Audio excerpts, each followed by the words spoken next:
रामनगरी अयोध्या में राम मंदिर और पंचकोशी परिक्रमा मार्ग के आसपास नॉनवेज की बिक्री पर पूरी तरह से रोक लगा दी गई है और ये आदेश अब ऑनलाइन खाना डिलीवरी करने वाली कंपनियों पर भी लागू होगा, जहां प्रशासन ने होटल, गेस्ट हाउस और होमस्टे संचालकों को स्पष्ट निर्देश जारी किए हैं।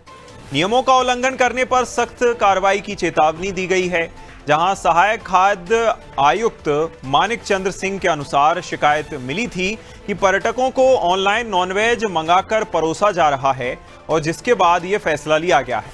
आदेश को सख्ती से लागू कर दिया गया है और इसकी लगातार निगरानी भी की जा रही है। जहां इस फैसले के बाद लोगों के बीच बहस तेज हो गई है।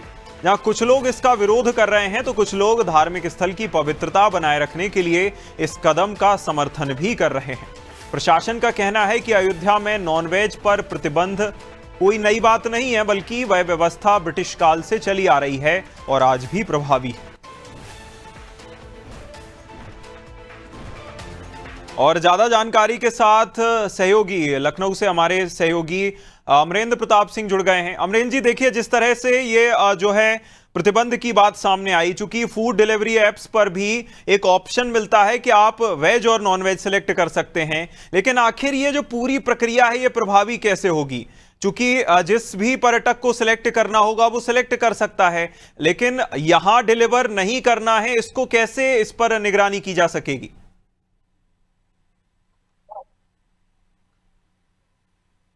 लेकिन जहां तक सवाल रामनगरी अयोध्या का है, तो रामनगरी अयोध्या में ये मांसाहारी व्यंजनों पर प्रतिबंध तो पहले से है, लेकिन लोगों ने उसका एक अलग टाइप का रास्ता निकाल दिया था। और वो रास्ता था कि क्योंकि एक प्रतिबंधित क्षेत्र में किसी प्रकार की कोई मीट मछली की कच्ची या पक्का बनाने वाली कोई दुकान जो है उसको तो रोक दिया था प्रशासन ने।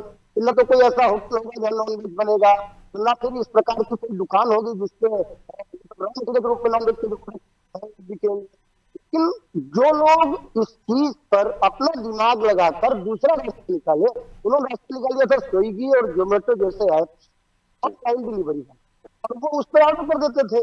और दुकान प्रतिबंधित क्षेत्र में न होने के बावजूद वो प्रोडक्ट प्रतिबंधित क्षेत्र के अंदर आता था, वहां पर उसको वो इस्तेमाल करते थे और उसके जो अवशेष है वो भी वहां पर पड़े हुए मिलते थे। तो कुल मिलाकर पवित्र स्थल की, धार्मिक स्थल की पवित्रता बनाए रखने में ये एक बड़ी बाधा बन गई थी कि ऑनलाइन डिलीवरी ऐप के माध्यम से प्रोडक्ट आया, लोगों ने उसको खाया और उसके बचे हुए अवशेष वहां पर डाले, यहाँ पर डाले, यहाँ पर पड़े, यहाँ पर दिखे। तो निश्चित रूप से इससे मुश्किल आ रही थी।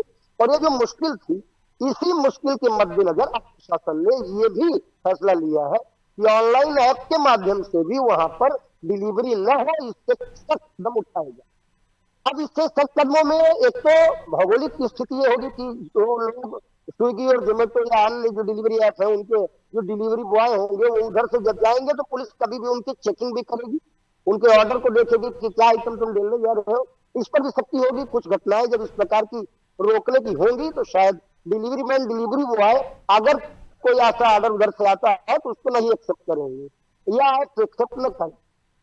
और लेकिन इसमें देखिए जिस तरह से अमरेंद्र जी आपने बताया कि चेकिंग हो सकती है, लेकिन बड़ा सवाल यह भी अभी खड़ा होता है और यह देखना होगा कि जब इस प्रक्रिया को प्रभावी किया जाता है तो कंज्यूमर या फिर कस्टमर की प्राइवेसी से भी इसे खिलवाड़ माना जा सकता है अगर इस तरह की चेकिंग स्टार्ट की गई, क्योंकि आदेश को तो प्रभावी बनाना ही। तमाम जानकारी के लिए बहुत शुक्रिया अमरेंद्र जी।